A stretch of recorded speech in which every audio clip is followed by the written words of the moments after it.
ত্রিমুখী সংকটে পড়েছেন অধ্যাপক ইউনূস। এই তিনটি সংকট এতটাই জটিল যে এগুলো তার ঘুম কেড়ে নিয়েছে। সংকটগুলো এক একটি এক এক রকম। এর মধ্যে প্রশ্নাতীত সংকটটি তারিক কিংস পার্টি এনসিপিকে নিয়ে। অধ্যাপক ইউনূসের প্ররোচনায় দল গঠন করে এখন বিপাকেই পড়েছে জুলাই আন্দোলনের নেতারা। এনসিপির একটি অংশ তাদের এমন ভরাডুবির জন্য অধ্যাপক ইউনূস ও কয়েকজন উপদেষ্টা দায়ী বলে মনে করেন। এনসিপির ওই নেতারা জুলাই আন্দোলন থেকে গত এক বছরে সরকারের শীর্ষস্থানীয় অনেকের অনেক গোপন তথ্য জানেন। সেগুলো ফাঁস হলে বিপাকেই পড়বেন অধ্যাপক ইউনূস ও তার থিঙ্ক ট্যাঙ্ক। অধ্যাপক ইউনূসের দ্বিতীয় সংকট হলো দুই মিত্র বিএনপি ও জামাতের মুখোমুখি অবস্থান। গত এক মাসে 3 দফার সমঝোতার চেষ্টা করেও কোনো কিনারা করতে পারেননি অধ্যাপক ইউনূসের টিম।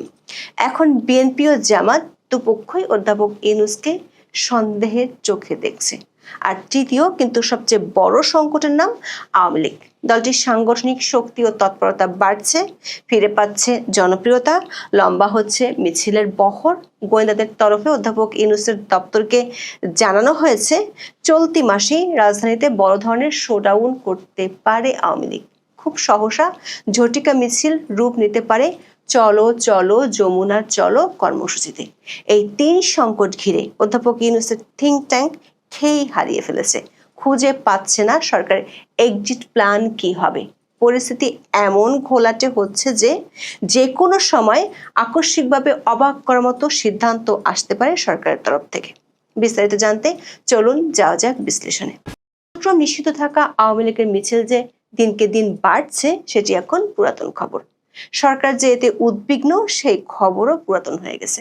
পুলিশকে দিয়ে কোনোভাবে দলটির ঝটিকা মিছিল থামানো যাচ্ছে না। পুলিশ টুকটাক গ্রেপ্তারও করছে। পুলিশকে বাধ্য করতে ডিএমপি কমিশনার শাস্তিমূলক ব্যবস্থা নেওয়ার ঘোষণাও দিয়েছিলেন। ভেবেছিলেন তাতে কাজ হবে। কাজ না হওয়ায় পুলিশকে ভয় দেখাতে 3 পুলিশ কর্মকর্তাকে সাসপেন্ড করেছে।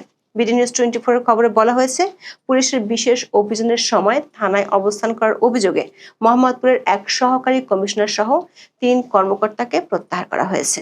আওয়ামী লীগের নেতাকর্মীরা যেন ঝটিকা মিছিল করতে না পারেন সেজন্য শুক্রবার এ বিশেষ অভিযান চালানো হয় বলে জানিয়েছে পুলিশের কর্মকর্তারা।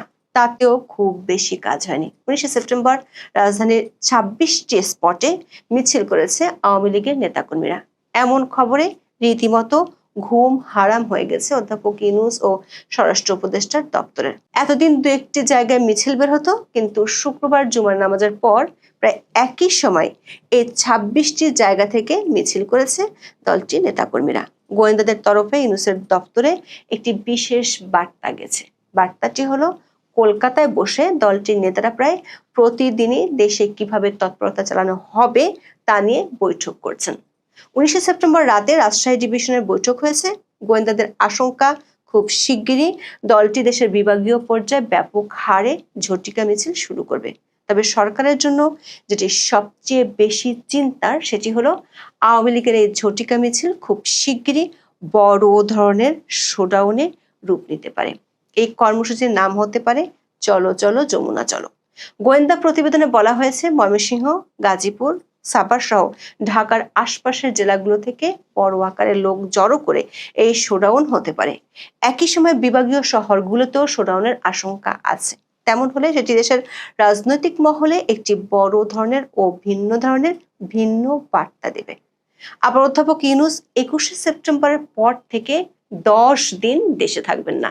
তার অনুপস্থিতিতে পরিস্থিতি সামাল দেয়া কঠিন হয়ে যেতে পারে। অধ্যাপক ইউনূস 21 সেপ্টেম্বর যাবেন নিউ ইয়র্কে, যোগ দেবেন জাতিসংঘের সম্মেলনে।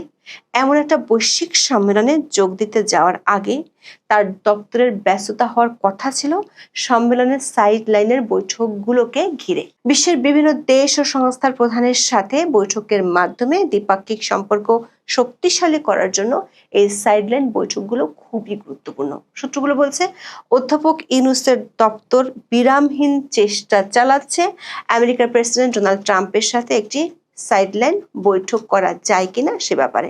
তবে সে চেষ্টা বিফলে গিয়েছে। বিদেশি সরকার প্রধানদের সাথে সাইডলাইন বৈঠকের চেয়ে এখন অধ্যাপক ইউনূসের চিন্তা দেশের অভ্যন্তরের রাজনীতি নিয়ে। সেজন্য তিনি সাথে করে দেশ থেকে উড়িয়ে নিয়ে যাচ্ছেন 3 দলের 4 নেতাকে।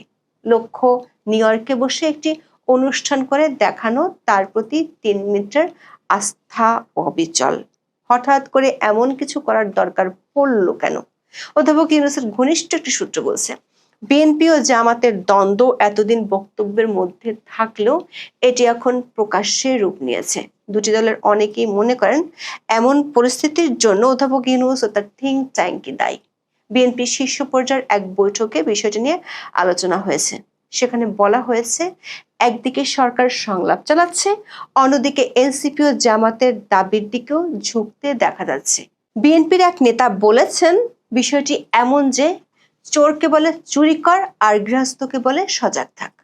বিএনপি নেতাদের ধারণা, আগামী নির্বাচনকে সামনে রেখে অনানুষ্ঠানিকভাবে বিএনপি বিরোধী একটি জোট গঠনের চেষ্টা হচ্ছে। হেফাজত ইসলাম সহ বাকি সব ইসলামী দলগুলো ওই জোটে যাচ্ছে, অথচ এই দলগুলো দীর্ঘদিন ধরে বিএনপির মিত্র ছিল। সবচেয়ে বড় বিষয় হলো, এই জোট গঠনের 2টি বৈঠক মন্ত্রীপাড়া হয়েছে এমন তথ্য আছে বিএনপির কাছে। তাতে বিএনপির অনেকের মনে এই প্রশ্ন তৈরি হচ্ছে, বিএনপি বিরোধী এই জোট কি -2 ফর্মুলা বাস্তবায়নের অংশ? যদি বর্তমান অন্তর্বর্তী সরকার অধীনে আগামী ফেব্রুয়ারিতে জাতীয় সংসদ নির্বাচন হয়, তাহলে ওই নির্বাচনে আওয়ামী লীগ অংশ নিতে পারবে না। তার মানে -1 কমপ্লিট। বাকি থাকে দেশের আরেক বৃহৎ রাজনৈতিক দল বিএনপি। বিএনপিকে মাইনাস করার চেষ্টা পর্দার আড়ালে চলছে বলে অনেক বিএনপি নেতার ধারণা। আবার জামাত ইসলামের কেউ কেউ মনে করেন, সরকার উপদেষ্টাদের একটি অংশ বিএনপির হয়ে কাজ করছে, যারা জামাতের বিরুদ্ধে অবস্থান নিয়েছে। 19 সেপ্টেম্বর জামাতের কেন্দ্রীয় সহকারী সেক্রেটারি জেনারেল রফিকুল ইসলাম খান প্রকাশ্যে সেই ইঙ্গিত দিয়েছেন। তিনি বলেছেন, জামাত ইসলামী বিশ্বাস করে অধ্যাপক ইউনূসের আশপাশের লোকজন ষড়যন্ত্রে লিপ্ত হয়েছে। সূত্রগুলো বলছে, বিএনপি ও জামাত ইসলামের মুখোমুখি অবস্থান অধ্যাপক ইউনূসের সংকট বাড়াচ্ছে।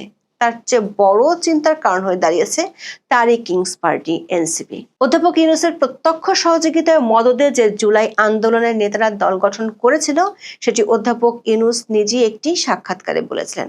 পুলিশ, সেনাবাহিনীর মাধ্যমে রাজকীয় প্রোটেকশন ও সুবিধা দিয়েও ফেরদৌস কুরেশির কিংস পার্টির চেয়ে বেশি কিছু হয়নি এই এনসিপি। দলটির নেতাদের চাঁদাবাজির যত ঘটনা প্রকাশ্যে এসেছে, তার চেয়ে অনেক বেশি পর্দার আড়ালেই থেকে গেছে। দলটিতে পদত্যাগের লাইন লেগেছে এখন। এনসিপির বেশ কয়েকজন নেতা মনে করেন, দলটির এমন অবস্থার জন্য সরকার বেশ কয়েকজনের রাজনীতি দায়ী। দলটিতে এখন ভাঙনের সুর। আজকের পত্রিকার খবরে বলা হয়েছে, এনসিপি ও গণ অধিকার পরিষদ এক হয়ে যেতে পারে। সরকারের দুশ্চিন্তা হলো, এনসিপি নেতারা জুলাই আন্দোলন থেকে শুরু করে গত 1 বছরে সরকারের গোপন অনেক কাহিনী জানে। সেগুলো ফাঁস হয়ে গেলে সরকারের শীর্ষ মহলের অনেকের গোপন পর্দা জনসমক্ষে প্রকাশ হয়ে যাবে।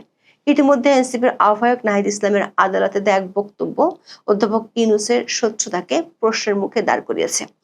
জাতীয় নাগরিক পার্টির আহ্বায়ক নাহিদ ইসলাম 18 সেপ্টেম্বর আন্তর্জাতিক অপরাধ ট্রাইব্যুনাল 1-এ সাক্ষ্য দিতে গিয়েছিলেন। জুলাই গণ অভ্যুত্থানের সময় সংগঠিত মানবতা বিরোধী অপরাধের ঘটনায় শেখ হাসিনা সহ 3 আসামির বিরুদ্ধে করা মামলায় 47তম সাক্ষী হিসেবে তিনি আদালতে সাক্ষ্য দেন। আদালতে জবানবন্দিতে জনাব নাহিদ বলেছেন, পূর্ব প্রস্তুতি হিসেবে তারা নতুন সরকার গঠনের জন্য অধ্যাপক মোহাম্মদ ইউনূসের সঙ্গে আলোচনা করেছিলেন। গত বছরের 4 আগস্ট তারা তাকে নতুন সরকারের প্রধানের দায়িত্ব পালনের প্রস্তাব দিয়েছিলেন। নাহিদের এমন বক্তব্য নিয়ে বেশ আলোচনা হচ্ছে। শেখ হাসিনা পদত্যাগ করেছিলেন 5 আগস্ট। তার মানে নাহিদরা কমপক্ষে একদিন আগেই নিশ্চিত হয়ে গিয়েছিলেন শেখ হাসিনা পদত্যাগ করছেন। সেটি কিভাবে নিশ্চিত হয়েছিলেন, সে প্রশ্নের চেয়েও নাহিদের বক্তব্য সত্য হলে এটি পরিষ্কার, অধ্যাপক ইউনূস শপথ নিয়ে প্রধান উপদেষ্টা হওয়ার পর মিথ্যা তথ্য দিয়েছেন।